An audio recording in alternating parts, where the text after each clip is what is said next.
our lives are short as well. Having faith in your own abilities is so important, this brave optimism. Have you ever met a dog with low self-esteem? I haven't. Maybe that's why they're so happy. They value themselves and they have confidence in their own abilities. They also have the amazing ability to be fully present and see the value in every moment. I've learned that from my dogs. Number 9 thing I've learned from Lily, Daisy, and Rose. They protect their family. They understand part of their job in life is to protect their family. It's part of yours. You can protect them emotionally, financially, spiritually. Your job is to protect your family. Your job is to win for your family. You know, you show me anybody who's super inspired, I'll show you somebody who's doing something for someone they love, or they're doing something that they do love. Most of us will not do very much for ourselves, but we'll do a whole bunch more for other people than we ever would ourselves. I think it's a great reminder from our dogs that we have an obligation in life to stand up and protect our family.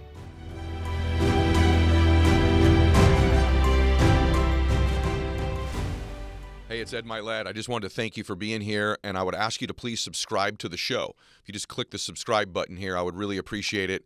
It helps the show grow so we can get even more successful guests on the program to help you.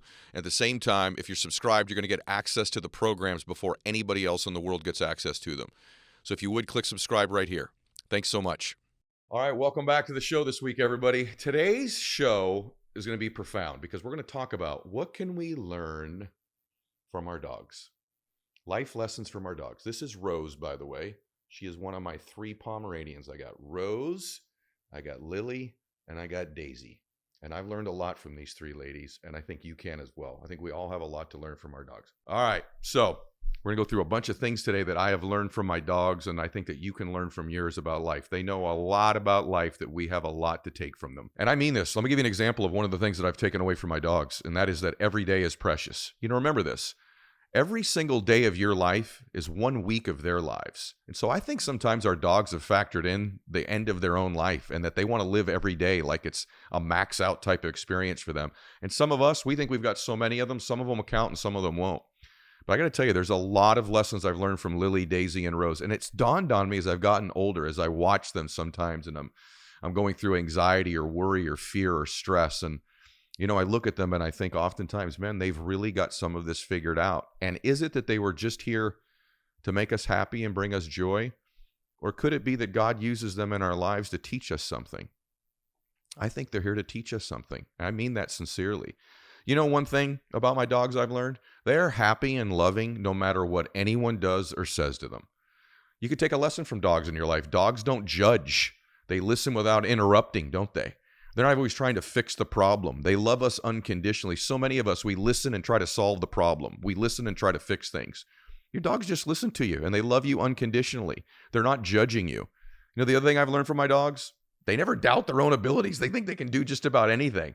They'll go after their goals like you can't believe. They will dig in the yard and keep digging until they think they're getting to another country someday because they believe in their ability so much. Whereas us, we stop trying after the first failure or rejection. We get rejected a couple times. We stop digging.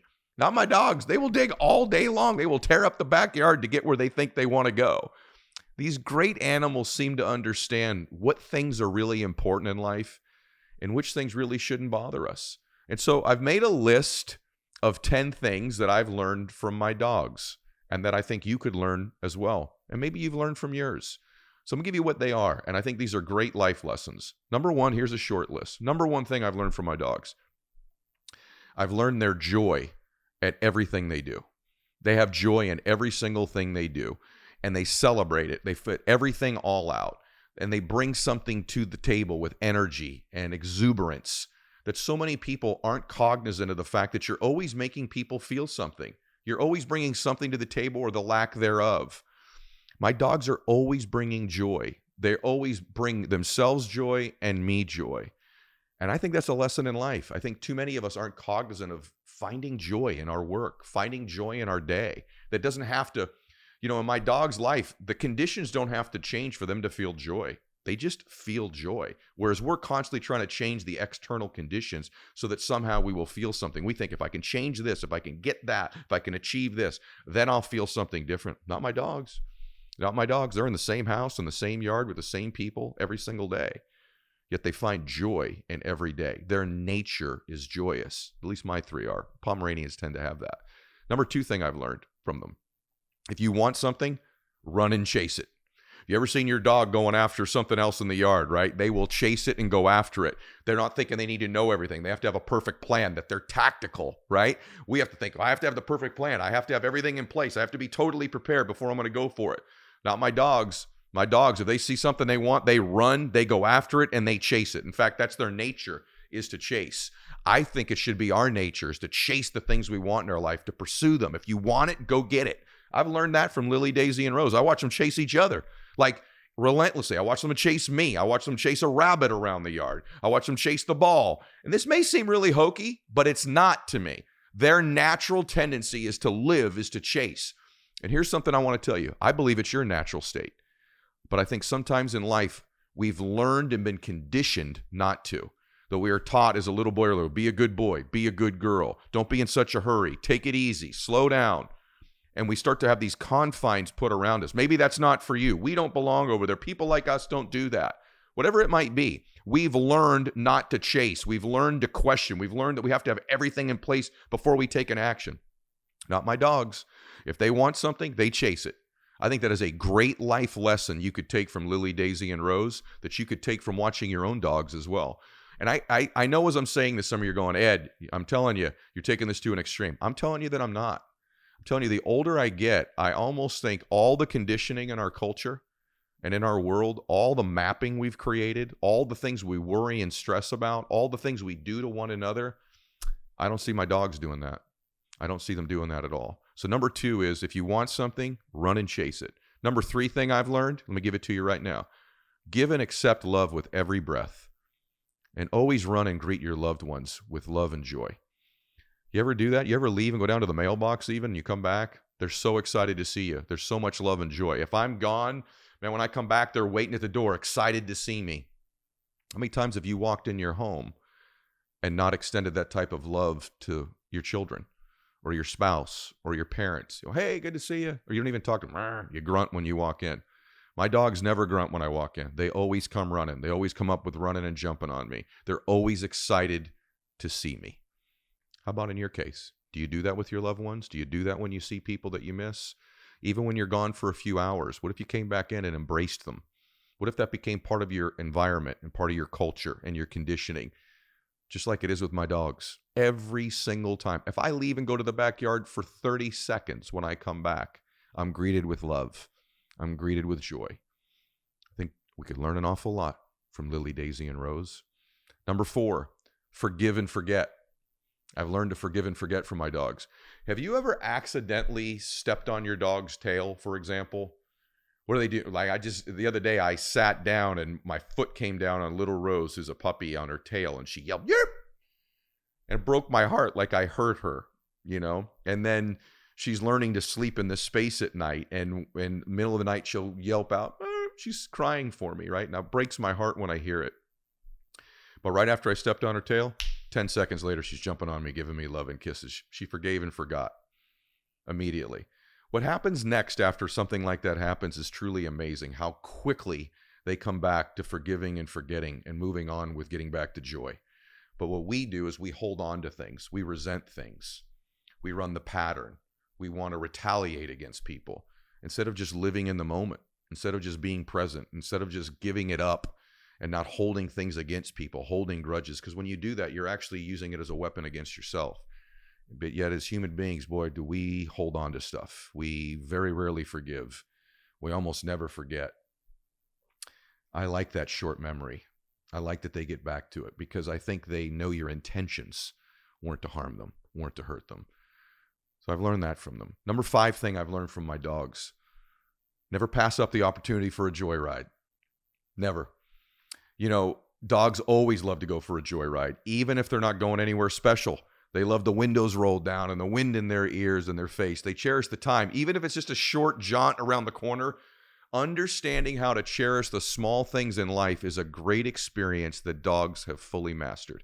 I'm telling you right now, when I go up to the mailbox where I lived, there was a long drive. And so actually on this place I own an island, and so it was a long drive. And so when I put the dogs in the truck with me, they're so excited. They roll the windows down. They experience all the juice, every single part of the memory they could get, every part of the experience. They're trying to take it all in.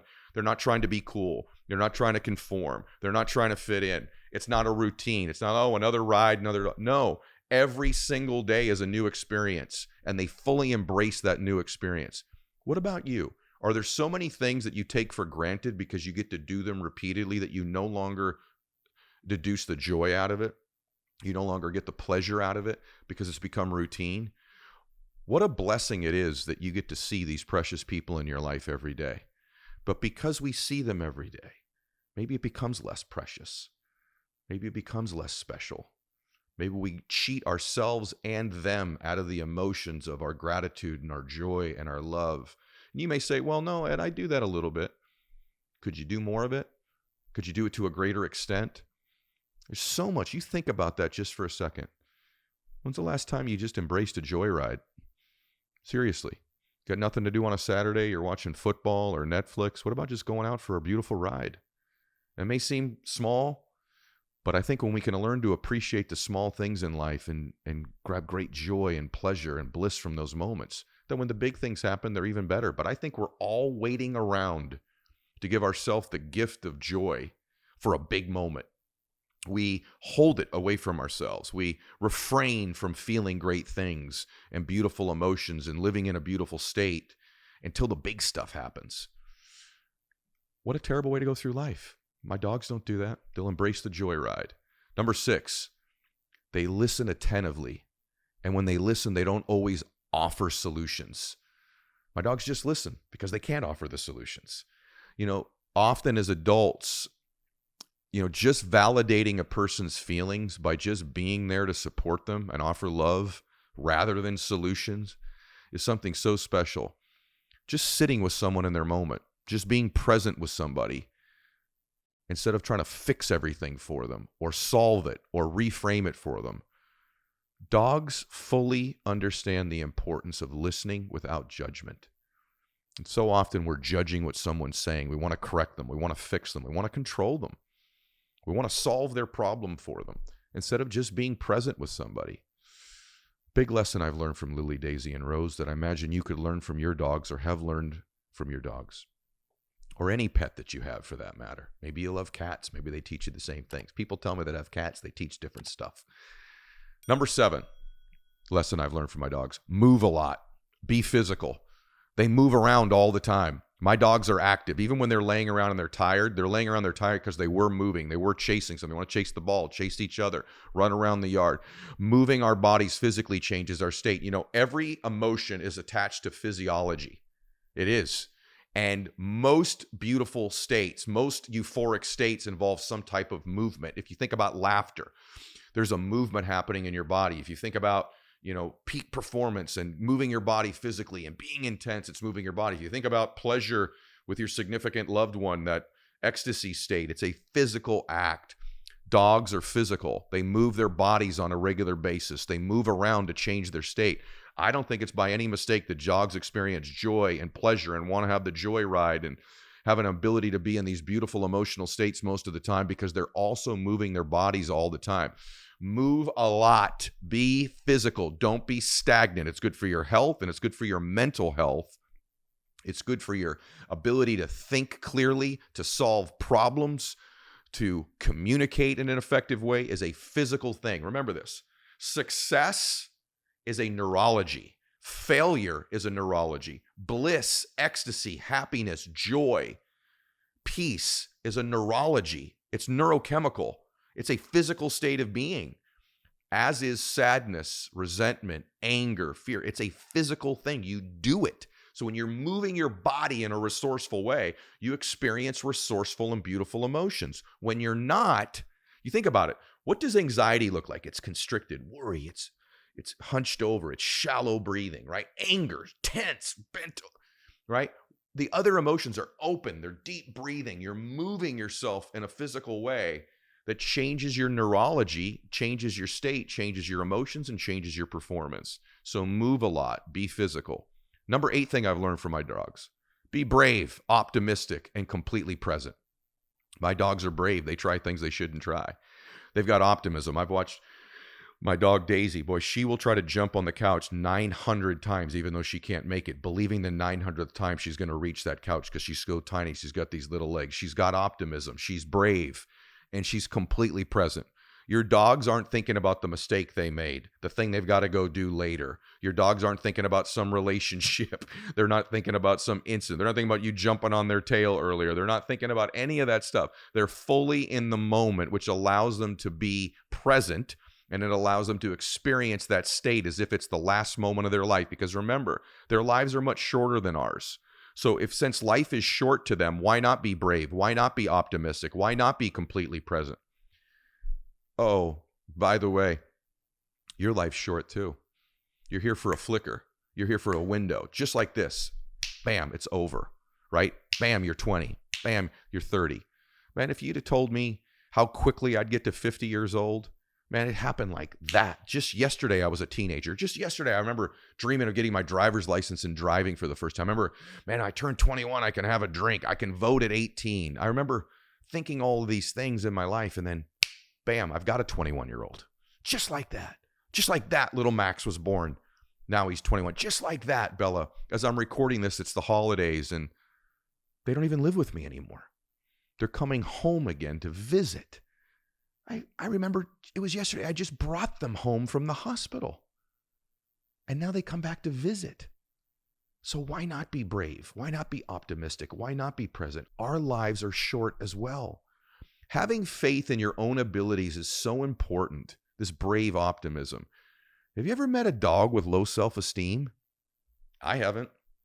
Maybe that's why they're so happy. They value themselves and they have confidence in their own abilities. They also have the amazing ability to be fully present and see the value in every moment. I've learned that from my dogs. Number 9 thing I've learned from Lily, Daisy, and Rose. They protect their family. They understand part of their job in life is to protect their family. It's part of yours. You can protect them emotionally, financially, spiritually. Your job is to protect your family. Your job is to win for your family. You know, you show me anybody who's super inspired, I'll show you somebody who's doing something for someone they love, or they're doing something that they do love. Most of us will not do very much for ourselves, but we'll do a whole bunch more for other people than we ever would ourselves. I think it's a great reminder from our dogs that we have an obligation in life to stand up and protect our family. You know, this is gender neutral. It's for men and women. But as a man, I must tell you, we've built a culture, it seems to me, of a lot of men who aren't stepping up and winning for their families the way they need to, not protecting their families. I'm not just talking about physical. I'm talking about winning financially. I'm talking about being the spiritual leader in your home. Now, by the way, again, this is gender neutral, but as a guy, I got to tell you, men, we need to step up. We need to step up. And I know, my following, by the way, is about 70% female. When I tell people that, because when I started out, I had more male followers because of fitness, and I got, deep voice and whatever, a lot of gym work. And so, but over time, my following has become about 70% women. And I have to tell you that, so my content is for everybody, but I have to tell you, it's important to me to just say to the men, look at all this dog hair on me, by the way, from my dogs. I have to tell you that whether you're a man or a woman, your job is to protect your family. But as a man, I'm imploring the men out there, step up, do something great for your families. Be the spiritual, financial, and physical protector of your families. If you're a single mother, be the spiritual, physical, and financial protector of your families. If you're a married couple, share those responsibilities together. But our dogs understand they protect their families. It's our job as well. And then number 10 thing I've learned from my dogs, and this is so important, be playful. Be playful. There's a correlation between joy and being childlike. When you were a child, you had far less inhibitions. You didn't worry about what people thought about you. You'd dance and play and not worry about what it looked like or how cool you were all the time. I'm talking about when you were a little kid. And then over time, we learn through criticism and embarrassment and different things in our life, we just play less. We become more grown up, more adult, more serious, don't we? Actually, when you think about the difference, many people, between a child and an adult, one of the things they immediately think of is a child is playful and an adult isn't. And that's completely screwed up. You should be playful as an adult and joyful and experience things in a playful way. What if you approached more things playfully, with a little bit less seriousness, right? Like how serious you are about something contributes to your fear, contributes to your stress. Maybe everything's not so serious. Maybe we overcook most stuff. Maybe we take ourselves too seriously. My dogs don't take themselves seriously. They're playful. They're like a child. There's a lot to be learned. You know, when we think of children, we think of joy. But I think even oftentimes in our life, our map as an adult of what we think an adult is doesn't involve joyfulness or playfulness, because that was our model. More than likely, the vast majority of us were raised by adults who weren't playful, who weren't joyful. And although in life you don't always inherit your parents' personal characteristics, their careers, their thoughts, you might inherit some of them. But a lot of times you do inherit their emotional home or the lack thereof. And so if you were raised by a parent, maybe they were a great parent, maybe they weren't so great. But ask yourself this: how playful were they? How joyful were they? Was there a culture of joyfulness and playfulness? And was that celebrated and encouraged in your home? And if it wasn't, has that played itself out in your own life and in your current home? Is there enough joy in your home? Playfulness. Take your home aside. How about just you? Is there enough playfulness in your life? Do you approach enough things playfully and joyfully? Because that's more fun. You'll learn more. You'll grow more. See, the times you learned and grew the most in your life by a mile were when you were a child. Would you agree with that? You learned and grew tremendous amount. Every year you learned and you were growing in unbelievable ways. That's directly correlated to your joy and your playfulness. Your ability to approach something playfully is directly correlated to your ability to learn and grow from that experience. The more serious you are, right? The more adult you are. What you think is adult, quite frankly, constricts your movement, constricts your learning, constricts the other people around you, and adds pressure. If you're leading a company right now, you have a business, how playful and joyful is it? Because that's an environment where people grow, flourish, contribute, and produce at the highest levels, just like you did when you were a child. So I learned from my dogs to be joyful and to be playful. And so those are the 10 things that I've learned from Lilly, Daisy, and Rose. I've learned a lot more than just these 10 things. But that's 10 takeaways that I believe you can take from them and add to your life and have a happier, more successful, and more blissful life. I hope that helped you anyway. It certainly helped me in preparing for this today. And when I think of my dogs, I smile. What about you? When you think about a dog that you had growing up, or your current dog that you have now, or any animal you've ever had, I bet they bring a smile to your face. Don't you want to be that person? When people think of you, they smile. When people think of you, they smile. Well, you know what? You're probably living a pretty good life. So I challenge you today. Take these 10 things and begin to bring more smiles to other people's faces, but most importantly, your own face, because you deserve it. You're worthy of being happy. You're worthy of more success. You're worthy of more abundance. And these 10 things from our dogs can help us have a whole lot more of all of that. All right, I hope today helped you. If it did, please share this episode with somebody that you care about. Hopefully it was presented in a unique way that you'll remember it. God bless you. God bless your dogs. Max out your life.